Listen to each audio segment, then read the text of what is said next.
All right, and welcome back to the GSMC Wrestling Laureate podcast. Hope you guys are ready for another action-packed episode. Hope you guys had a great, amazing Wednesday.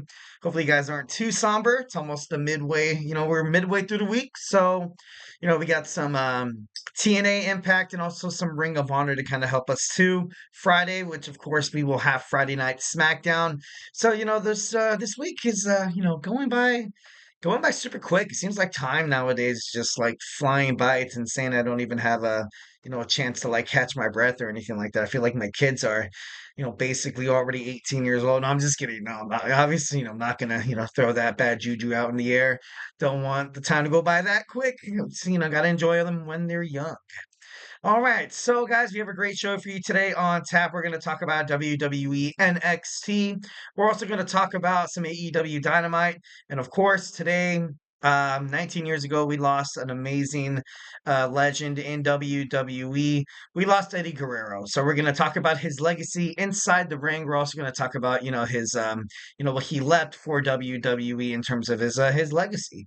And in our fourth segment, something kind of fun, to kind of cheer us all up. We was reading recently an article. I forgot what was the website, but they basically told artificial intelligence AI to kind of create matches based on the WCW, WWF slash WWE Monday Night Wars. So it came out with a handful of them that I was kind of like, this would be interesting. This would not be interesting. This match outcome seems a little far-fetched, but by all means, we're going to discuss that in our fifth and final segment, something we do every Wednesday. I give you guys my Wednesday's weekly wrestling news, some of the top headlines in the world of professional wrestling. So yeah, we're gonna dive on into that. But before we do any of that, I would just want to remind you guys to go ahead and hit up that super chat. Tell me what you like, tell me what you don't like in terms of professional wrestling, with the effort burning question or a hot take in terms of the greatest thing in the world of professional wrestling here at the GSMC Sports Network. We are all ears and we are dying to find out what you guys have to share. This show is all about keeping the conversation lively, making sure that your voice is part of the mix. So don't be shy and drop your thoughts inside that chat. And if you really want to make sure your comment, question, or concern gets noticed on air, you have to use that super chat. Hit up that $sign right there by the chat box. Whatever you guys put inside there is going to be guaranteed to be featured about, talked about, maybe even debated about on the show if it's that juicy. Plus, it's a great way to support our channel, to support the GSMC Sports Network. Your support makes obviously is a great way to keep these podcasts going, with these podcasters, these passionate podcasters who love sports, just like you and me, who have one goal in mind. Just want to make sure you guys consume as much free content that you guys love, so much. We are super grateful for each and every one of you guys who joins us here on the GSMC Sports Network daily. Your support makes all the difference. So let's keep the conversation going. Let's get this party started. Send in those super chats, those super stickers, because you guys are super awesome, and together we will make sure this podcast is bigger, better, and stronger than ever. Once again, if super chat not your thing, it's all good. You can hit up the tips and donations link at the gsmcpodcast.net. Tell me what you like, tell me what you don't like. Just remember to Superman punch that like or subscribe button to the show. Follow the show, follow the network here at the GSMC Sports Network. We do love a lot of peace, love, and positivity, 1,010%. But of course, in terms of talking sports, it's inevitable. Criticisms, disagreements, it's going to happen, and it's all good in the neighborhood, baby. Just don't be shy and drop your thoughts inside that chat so we can have a nice little, fun back and forth little banter here. That'd be, with a lot of audience engagement, obviously makes the podcast that much worthwhile. All right, so let's talk about WWE NXT. So the night started off pretty hot. It started off, really a lot of momentum, especially during the women's division. They're just killing it right now. You had two women's matches start out, WWE NXT, and of course you had the main event. And it was great. But the match that started off first, obviously, was Julia teaming up with Stephanie Vaquer, taking on Metaphor, Jakara Jackson, and Lash Legend. And in the match, usually you see a lot of the times, for me, of course, in my opinion, Lash Legend kind of being the odd man out, kind of being a little bit more successful than her tag team partner. But I got to be honest, in this match, Jakara Jackson really held her own. I definitely liked her confidence inside the ring. She was taking hits. She was taking bumps, man. It was crazy. to be honest, she took she took most of the beating in this match. She looked impressive. It was cool. It was nice. It was nice to see her kind of come into the spotlight a little bit. And her tandem offense with the Lash Legend is actually pretty damn good. They were able to kind of keep Stephanie Vaquer and Julia on the ropes in some situations, but of course, at the end of the day, this all-star team, was able to pick up the victory. Julia and Vaquer, obviously, now on their way to fight in their separate Iron Survivor matches. Coming up in the next couple of weeks of WWE NXT, heading toward deadline December 7th. So, looking forward to that. Looking forward to the more matches with Julia and Vaquer. Also, hopefully, we see more matches with Last Legend and Jakara Jackson. Hopefully, this doesn't really and I don't think it will. I don't think this will ultimately like affect their push or their television time.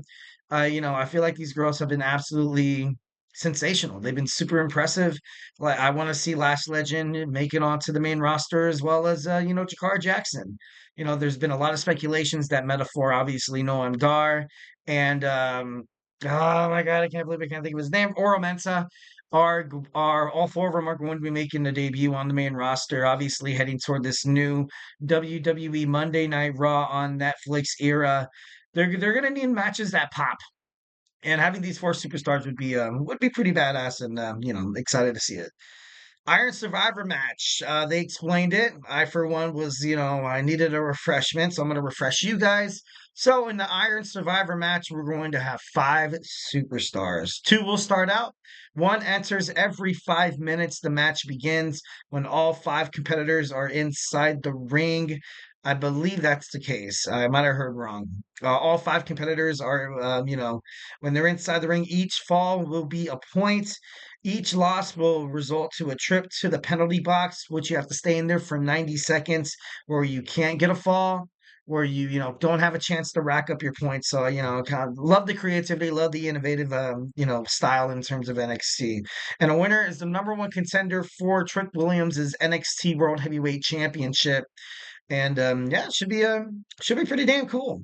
Next, we have Cora Jade in singles competition in the Iron Survivor Eliminator match. We have her against Ruca, and it was a good match. I definitely, the women's division in NXT is on fire. If it ain't broke, don't fix it. It seems like Shawn Michaels, Triple H, and just WWE as a whole is doing really, really well in terms of NXT. But Cora Jade was impressive. She was great. She had control most of the match. She was, she was very manipulative. She was very dominant.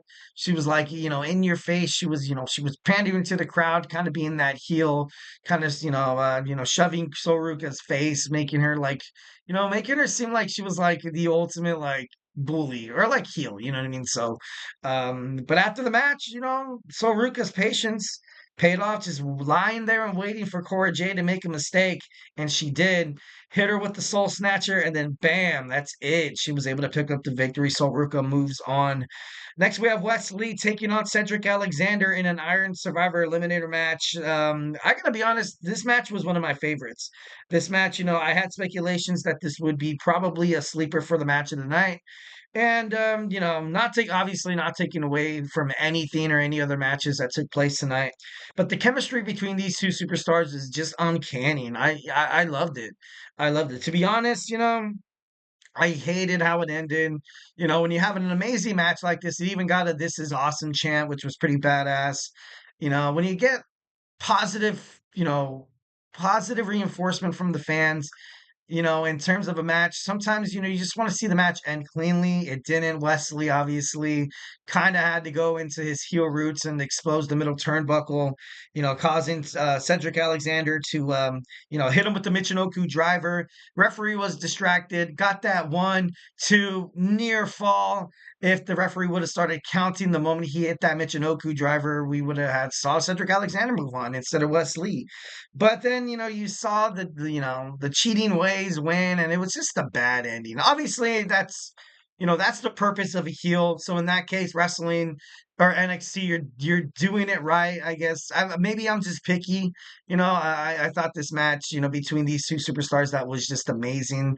I thought it deserved an actual like ending and stuff like that. Obviously, Wes Lee is, going full heel right now. So, he was able to pick up the victory and he moves on. Then we see a promo with Shawn Spears and the Dawn of NXT, Tony D'Angelo. He wants Brooks Jensen to challenge D'Angelo for the NXT North American Championship. Obviously, Shawn Spears has something up his sleeve. It showed him leaving in Suburban. With the I gotta be honest, I do like the cinematic angles here that WWE is trying to do. Like I get it. I think it's cool.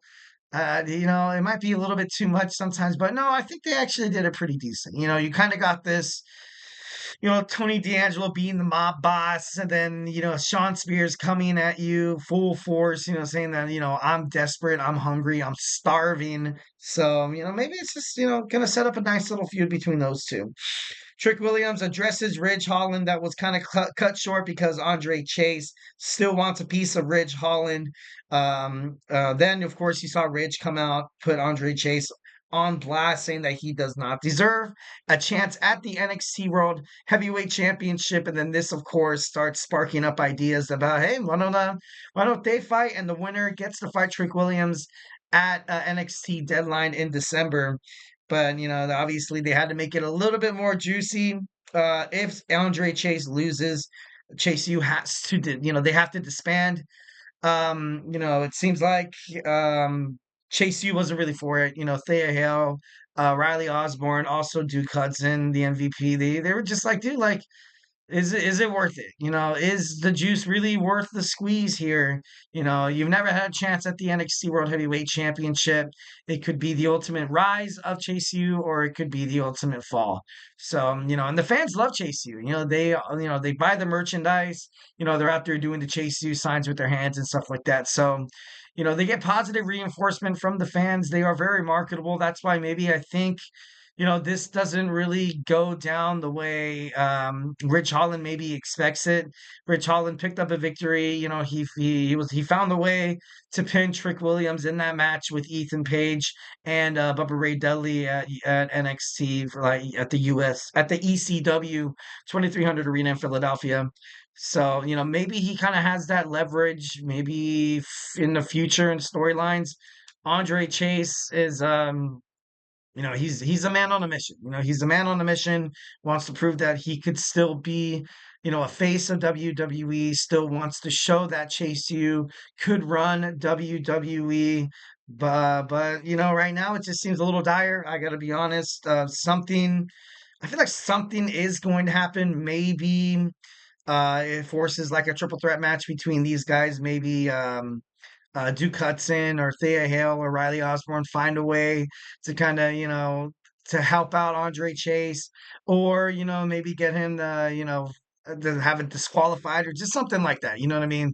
Maybe like, there's a point when all is lost and Ridge Holland is about to pin Andre Chase, and then you see Duke Hudson pull him outside the ring and, kind of be like that hero, and then he gets counted out and then Rich Holland wins, you know what I mean? And then of course then there's that backstage drama, that inner turmoil that would be created with Chase U, but then at the end of the day, it'd be like, Duke Hudson's like, come on, Andre, dude, we couldn't let you lose out there, just because, you basically were dead to right. But, us together are, we're stronger and we can pick each other back up. So, and which I think at the end of the day, Andre Chase would be like, you know what, you're right. Thank you for pulling me out of there. I was, kind of off my walker there. So, next, we have Nikita Lyons defeating Adriana Rizzo. Adriana Rizzo lost the match, but of course, she got the last laugh, attacking Nikita Lyons in the back of the head with a crowbar. Yeah, nice little ECW right there. Javon Evans, that boy Bouncy, defeats Lexus King. Always impressive. Javon Evans is super impressive. Lexus King he was impressive as well. I really like how it seems like he's really embracing this babyface role. I like him in it more than a heel. If he was a heel, I guarantee you, I give him like maybe 3 to like 6 months. His contract probably would not be extended. and he just wind up maybe going back to AEW or Ring of Honor or something like that. But this is good for his character. This is good for his character. The fans seem to be rooting for him, accepting him.